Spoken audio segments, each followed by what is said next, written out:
This is Pressers by FedNet, where news conferences from the United States Congress become podcast episodes for your listening on your time. On December 10th, Senate Majority Leader Chuck Schumer was joined by Andy Kim of New Jersey and Adam Schiff of California. Both former congressmen joined the Senate the day before following special elections. The following material is protected by copyright. All right.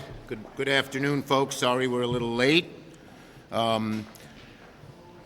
First, it's going to be my pleasure to introduce now two of our new senators. They are now senators now. Senator Schiff and Kim joining me here today. It's their first day in the Senate. They're already rolling up their sleeves and getting to work. Last night, senators cast their first vote to confirm Tiffany Johnson. That marks 231 of President Biden's lifetime appointments. And we're going to continue negotiations to get a comprehensive disaster bill done. In 2024, we had 24 major disasters. We need to get the money done, and we're hoping to get as generous a package as possible. On the Press Act, very important to us to preserve the press. Senator Wyden will lead a UC today. We hope Republicans don't block it. And on Senator Rubio, I met with President-elect Trump's nominee for Secretary of State. We had a good and productive meeting. The Senate's going to do a thorough review of all of the President-elect's nominees. This meeting was part of that process. We had good discussions about Ukraine, the Middle East, Haiti, and China. I expressed my concerns with President Trump wavering on longstanding U.S. foreign policy commitments like NATO, Ukraine, and Taiwan. And of course, on China, I talked to him about my meeting with President Xi, and I hope he continues to focus on stopping the flow of fentanyl and the precursor drugs that China sends over, establishing economic reciprocity that lets American firms compete as fairly in China as they compete here. But we have to go through the process. So I look forward to seeing Senator Rubio's hearing in the new year. I've worked closely with him in the past. We've had a good relationship. I think he's qualified for the role, and I certainly don't start out with any negative disposition. If Rubio's confirmed as next Secretary of State, I hope we can work together to further the legacy of American diplomacy and investment around the world. Senator Schiff. He has the bigger state, so he goes first. Mr. Leader, thank you very much. I just want to express how proud I am to have this opportunity to represent the great state of California. But also, I want to acknowledge the late, great Senator Dianne Feinstein, who was a giant for the state of California. She leaves behind an incredible legacy. I would like to try to emulate in some small way how she took the time to get to know people throughout the state of California, the stakeholders, her willingness to grapple with some of the most difficult issues facing the state of California, the courage she always showed as a legislator, her willingness to reach out to members across the aisle and work together to get things done for the state and country. I've been very encouraged in the conversations I've had with other senators, Democratic and Republican senators, how much of a willingness there is to reach across the aisle and get things done. In the state of California, we have an immense challenge with housing. We simply don't have enough of it, and it is not only driving prices up and rents up and putting home ownership beyond the capacity of a lot of new families and not so new families, but it is also resulting in an epidemic of homelessness. And addressing those two challenges will be a very high priority for me, as well as the scarcity of available affordable child care and the cost of living generally. So I look forward to working with my colleagues on both sides of the aisle to address these challenges.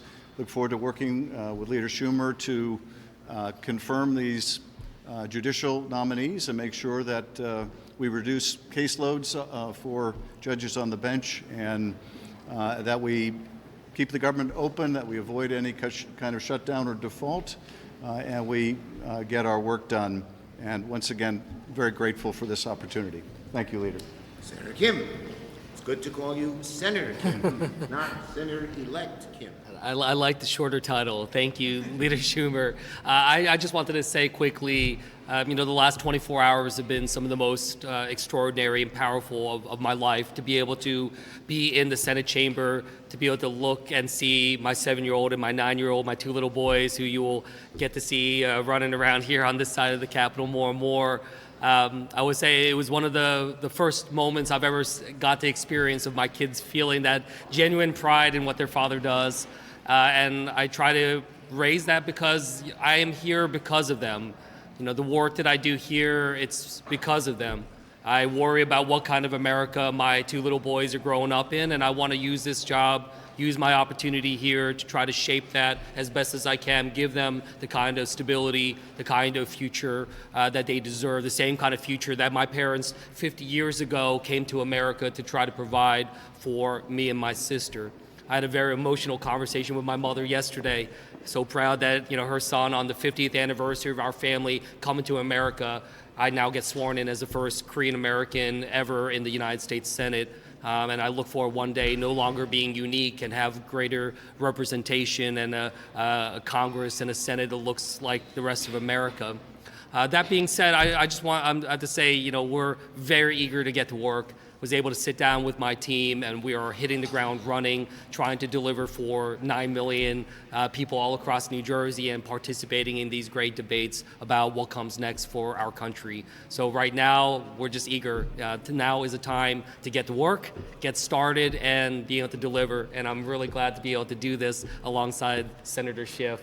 I think we're going to have a really great incoming class and a lot of great new leaders stepping up. So it's great meeting you all, and I look forward to working with you all. Thanks again, Leader Schumer. It's not only a shorter first word, but a shorter, same short last name. Yeah, exactly. That's right. Rolls off the tongue. Go ahead. Over the weekend, Donald Trump said in an interview that members of the January 6th Select Committee, like Senator Schiff, should go to jail. Your reaction to that, and should President Biden consider preemptive pardons for anyone Trump may go after? Look, the bottom line is we all know that Senator Schiff did a very, very good job on the hearings. He broke no laws whatsoever, and the truth stands for itself. Yes. The NDAA came out of the Rules Committee with a number of pro-life provisions, conscious protection provisions. Democrats have said in the past that these are poison pills. What are you going to do? We're going to wait and see what the House does first. How long do you want a CR to go until you in fact pass a CR next week? Well, look, there was no secret that on this side most of us wanted an omnibus. We didn't. The House Speaker insisted he couldn't do an omnibus given his situation in the House, and so we're trying to get the CR to go as long as possible. I think it'll land somewhere in the middle of March. Last How do one. you see the path to getting a government funding deal in the first 100 days of Donald Trump? What's going to be different? And can we get Senator Schiff's response to Manu's question? Well, the bottom line is very simple, and that is that we Democrats are going to try to work with the Republicans when we can in a bipartisan way, but we're going to stand by our principles, and we're not going to let crucial programs be decimated. We're going to do everything we can to stop that from happening. Senator Schiff, go ahead. I don't think the incoming president should be threatening his political opponents with jail time. That's not the kind of talk we should hear from a president in a democracy. Nor do I think that a pardon is necessary for the members of the January 6th committee. We're proud of the work we did on that committee. It was a fundamental oversight obligation to investigate the first attempt to interfere with a peaceful transfer of power in our history. Many of you were here in this building during that violent attack, and we're proud of the work we did to expose what went into that once-in-history effort to interfere with the transition of power. You did a great job, and that'll stand for itself. Thank you, everybody. Any comment on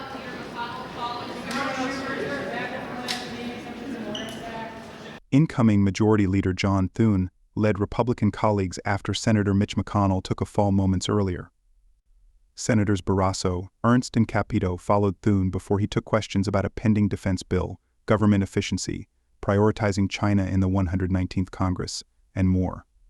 Well, good afternoon, everybody. As most of you know, last week we held an issues conference with Republican senators where we talked about the path forward. We talked about confirming President Trump's nominees so that they can hit the ground running and begin to implement his agenda. And we talked about our legislative agenda for next year as well. And the one thing I can tell you coming out of that conference is Republicans united around making sure that President Trump's nominees are put in place and ready to roll up their sleeves and go to work, and that we also are prepared to take care of the people's business in this country and move forward with an agenda that will help get the country back on track when it comes to the economy, when it comes to energy, when it comes to national security, when it comes to the border. You will expect us to be moving forcefully and aggressively forward with an agenda that addresses those important concerns, concerns on which the American people voted in this last election.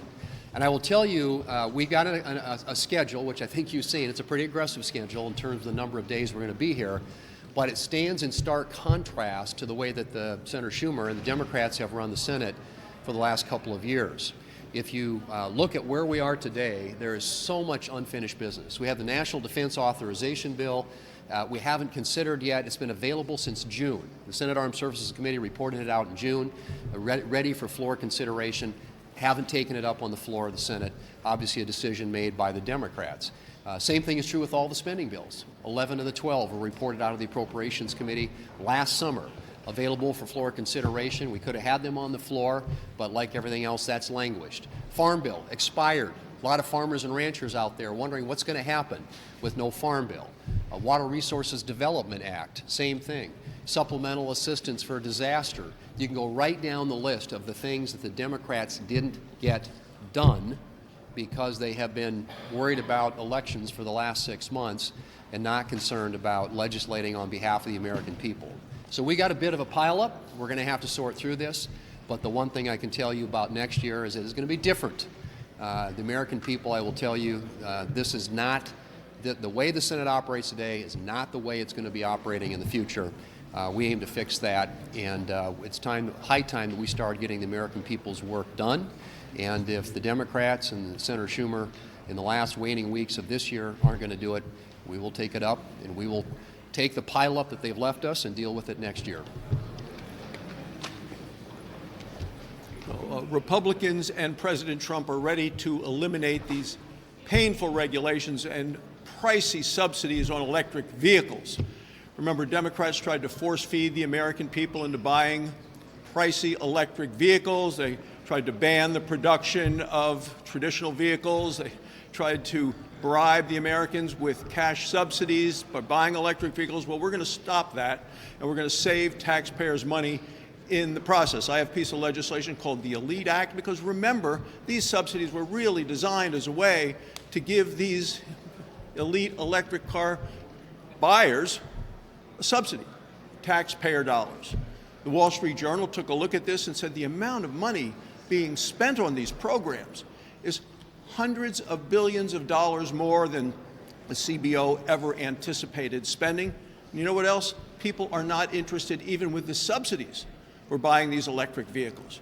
We've seen it. The 2024 price sales for electric vehicles has been abysmal, even with the subsidies. There are many, many workers who lost their jobs because of the companies being forced into making electric vehicles. Ford, General Motors have reported massive losses as a result of this electric vehicle push by the administration.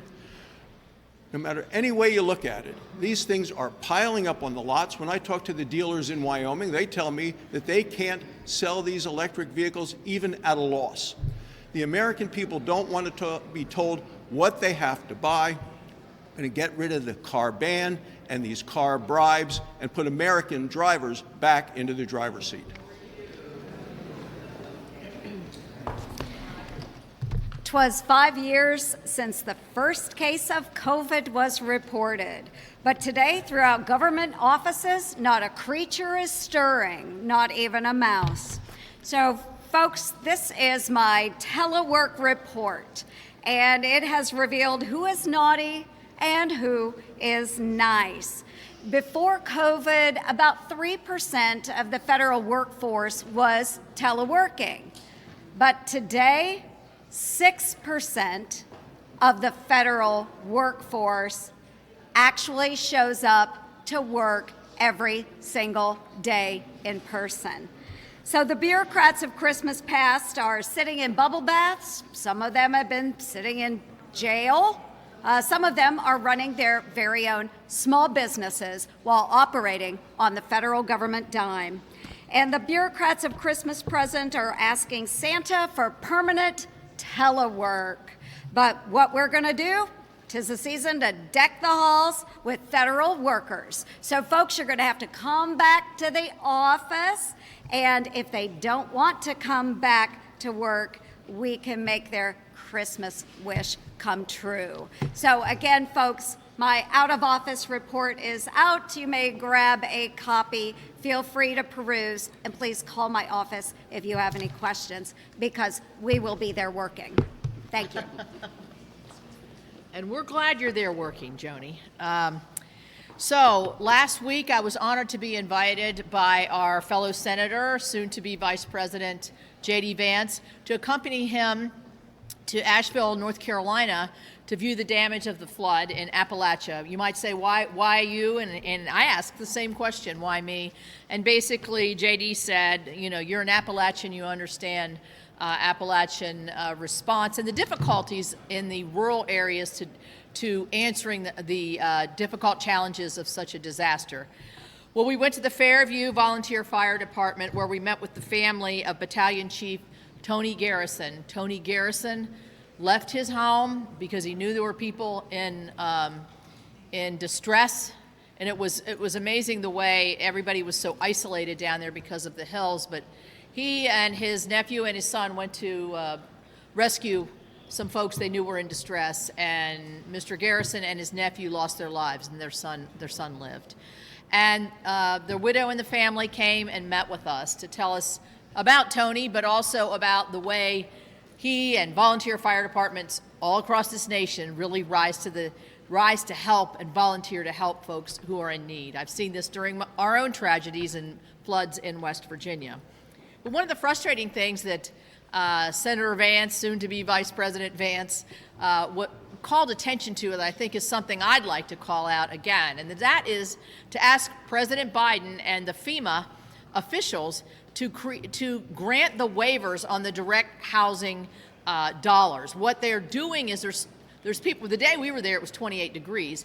There are people that are living on their properties in tents several months later because FEMA will not allow them to use the direct housing benefit. And all the president has to do, and there's precedent for it, it's been done in the past, to get folks into a comfortable home while they're waiting, temporary home while they're waiting for more permanent housing, is for the president to issue this waiver through FEMA. So I'm imploring them and him to do this. There are numerous people that are living in unsafe conditions. The hotel rooms are full, and people cannot live an hour and 2 hours away because they're still working, they have families, and they need to be close by as they're protecting their property. So I also want to say that J.D. Vance was incredible talking to the Samaritan's Purse people that we talked to, but also the volunteer firefighters and the professional EMTs that were part of the rescue crews. Our hearts go out to them. It's been a difficult time, particularly in that area of North Carolina. Vast damage. We were met by Senators Tillis and Budd, who have just been going to the mat for these folks. So I hope the president's people are listening. I hope the waivers come forward so that these folks can spend their Christmases at least with a little comfort, knowing that they're close to home and safe housing. Senator, there was word that Senator McConnell may have fallen at lunch. What did you witness, and is he okay? He is fine. He's in his office, and any other questions about Senator McConnell will refer to staff. The NDAA has a number of pro-life provisions and even conscious protection provisions. How are you going to get that past the finish line when Democrats say that these are poison pills? Right. Well, I mean, the NDAA final negotiation, I mean, they've had a vote on it in the Rules Committee in the House already. We expect they'll have it on the floor tomorrow.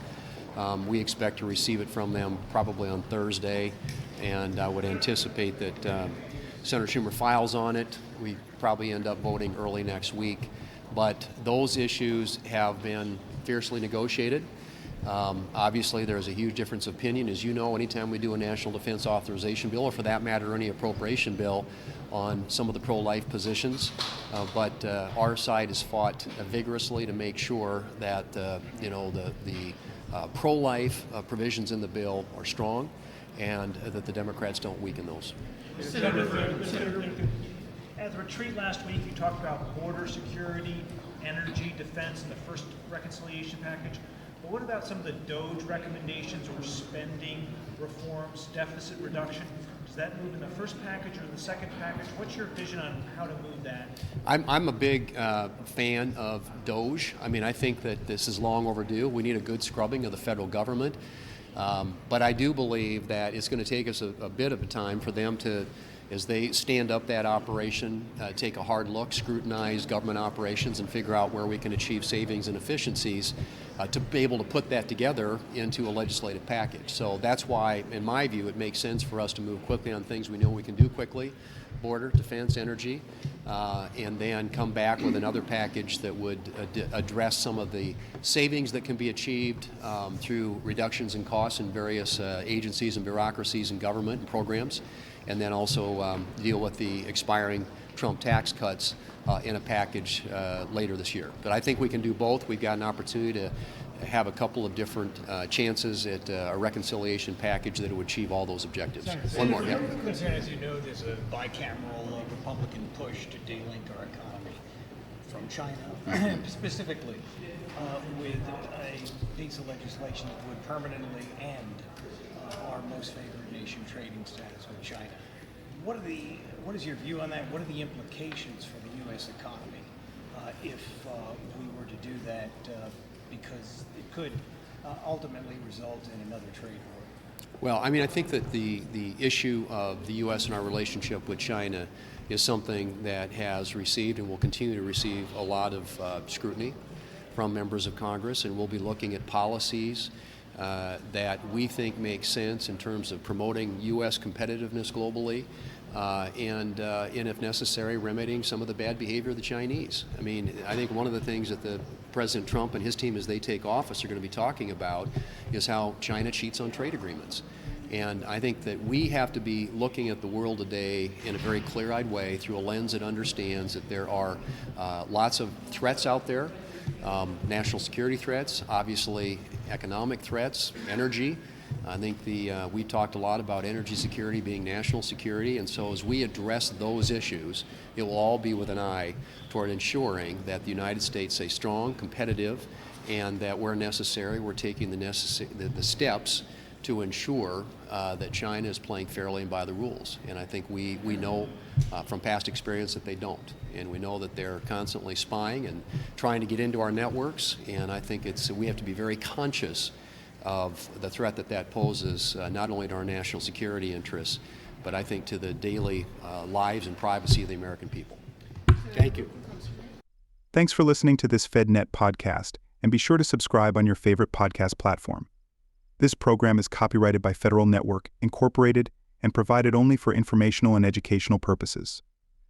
Unauthorized reproduction, distribution, or use of this episode without expressed written permission from FedNet is prohibited.